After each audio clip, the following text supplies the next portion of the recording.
Selamat pagi, siang, atau sore, Pak. Pada pertemuan hari ini, saya akan mempresentasikan tentang hasil dari prediksi kami, yaitu prediksi penyakit jantung menggunakan algoritma logistik, regression, dan KNN. Kemudian kita langsung saja pada bab 1. Nah, di latar belakangnya itu penyakit jantung itu merupakan penyakit yang sangat-sangat menjadi penyebab utama kematian di seluruh dunia. Penyakit ini juga berdampak pada kesehatan individu dan juga kami dengan melihat hal ini ingin melakukan deteksi dini dan diagnosis yang akurat dengan kemajuan teknologi yang ada. Kita menggunakan machine learning. Kemudian pada rumusan masalahnya yaitu bagaimana sih cara menggunakan model machine learning untuk memprediksi resiko penyakit jantung yang menggunakan beberapa algoritma, yaitu ada regresi logistik dan juga KNN yang kita gunakan. Di tujuan ini pasti kita ingin mengimplementasikan algoritma regresi logistik dan KNN pada dataset penyakit jantung ini, kemudian kita tingkatkan akurasi modelnya juga membandingkan sih dari dua model ini tuh mana yang lebih baik ketika digunakan, dan juga mengidentifikasikan fitur-fitur yang korelasinya tuh tinggi pada dataset ini, dan juga membangun dan mendisplay aplikasi web menggunakan Streamlit.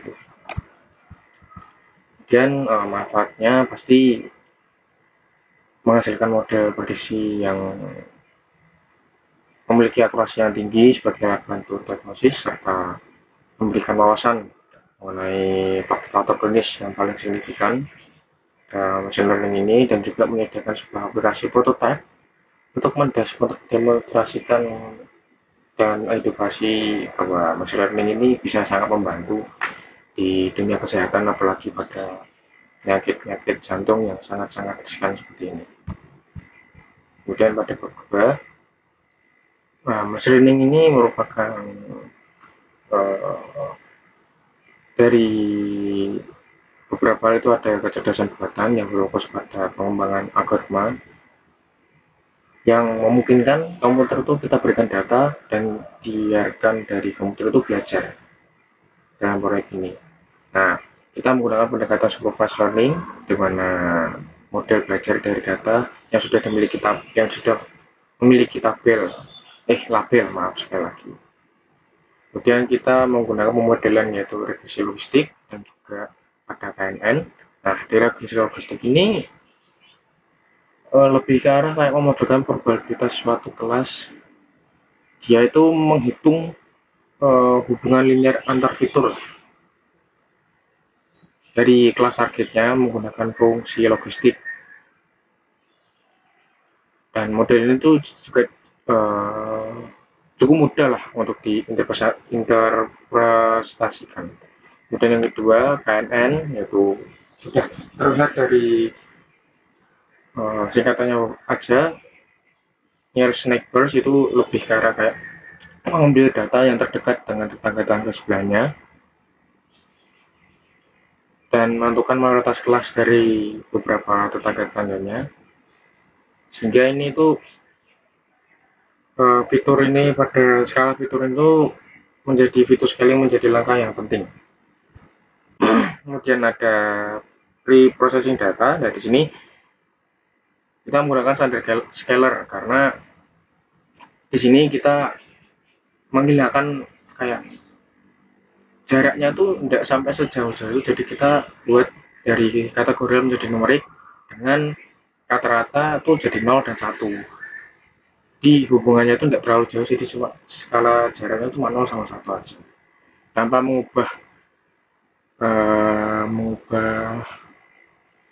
hal-hal yang lain, cuma kita merubah di jaraknya di antara 0 dan 1 saja. Dan kita masuk ke ketiga, metodologinya. Nah, sumber datanya kita di sini dari dataset Heart Failure Prediction dari Kaggle yang memiliki 918 baris data pasien dan dengan 11 fitur.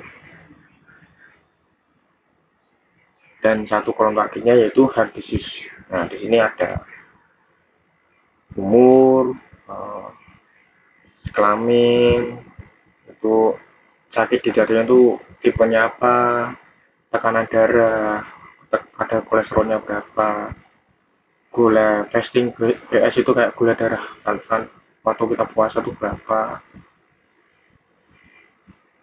dan banyak hal lah. Di sini ada 11 fitur. Nah, di sini kita sebagai target yaitu heart disease, targetnya memiliki penyakit jantung. Yang satu itu kita bedakan, yang satu itu memiliki penyakit jantung, yang nol itu yang sehat. Nah, harapannya di sini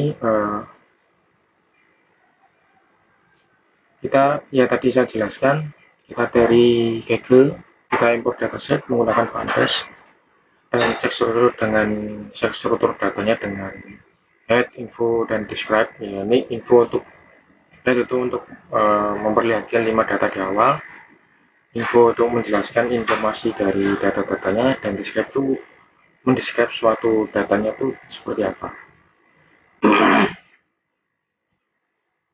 Di processing data, kita tuh melakukan pembersihan data, menangani missing value jika ada, encoding dari data kategorial dan mengubah data kategorial menjadi angka, dan menggunakan one hot encoding, juga merancang pipeline yang menggabungkan standard scalar untuk semua fitur numerik.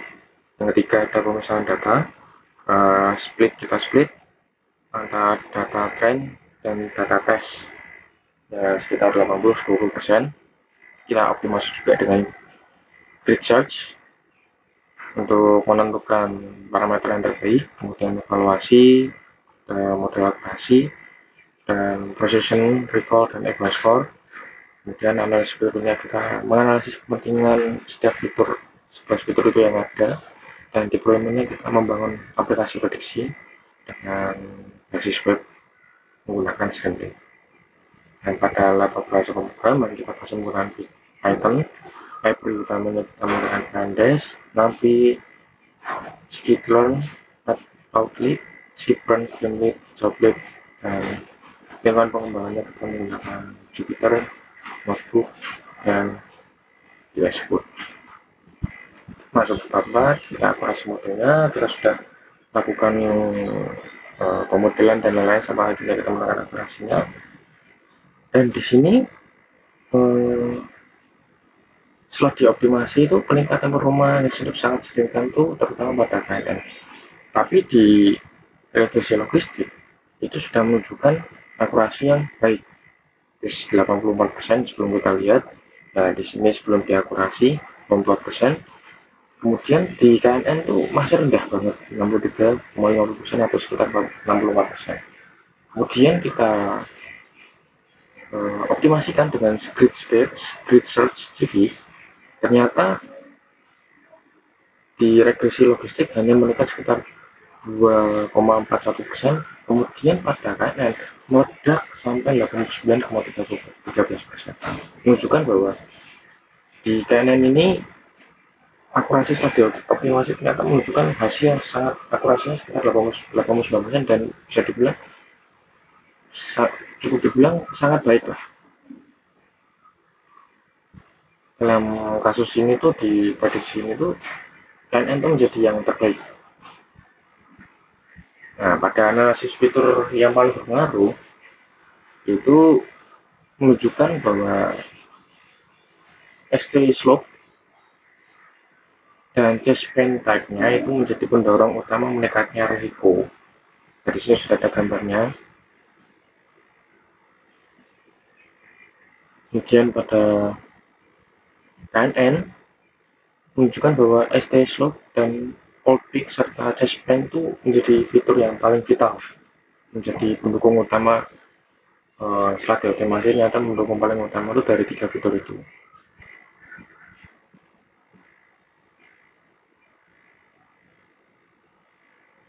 Tapi dari dua model ini, dari KNN dan juga regression logistik, itu menunjukkan bahwa dua-duanya itu memiliki akurasi yang cukup kuat, bisa dibilang kuat.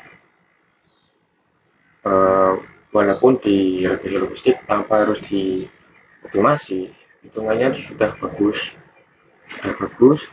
tapi ketika dioptimasi, regresi logistik tetap bagus, tapi di KNN dari 63,50% atau 65% meningkat menjadi 89,3%. Peningkatan yang cukup sangat, menurut saya sangat signifikan. Nah, kemudian kita implementasikan aplikasi web ini menggunakan, kita di sini menggunakan KNN karena ini di sini champion model ya,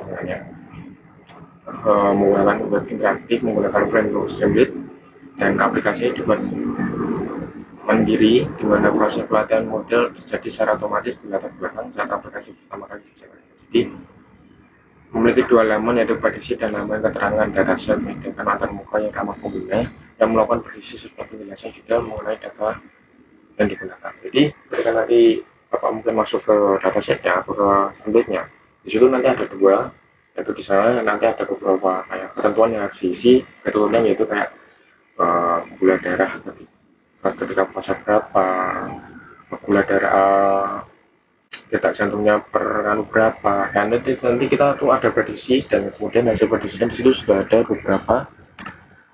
Di sini bisa kita lihat ini umur ada 50 tahun, jaspennya tagnya yang ketiga, ratingnya 120, kasurnya 200, ratingnya di sini dengan prediksi kemudian kita prediksi probabilitas resikonya pasien tidak berisiko terkena penyakit jantung sekitar 42,86%, sekitar 43% ketika dibuat seperti itu. Dan masuk ke bab 5 di sini kesimpulannya, model KNN ini menjadi model yang memiliki performa yang sangat baik setelah dioptimasi dengan 89,13%. Penerapan processing data yang tepat, khususnya fitur scaling, terbukti krusial dalam meningkatkan performa algoritma KNN.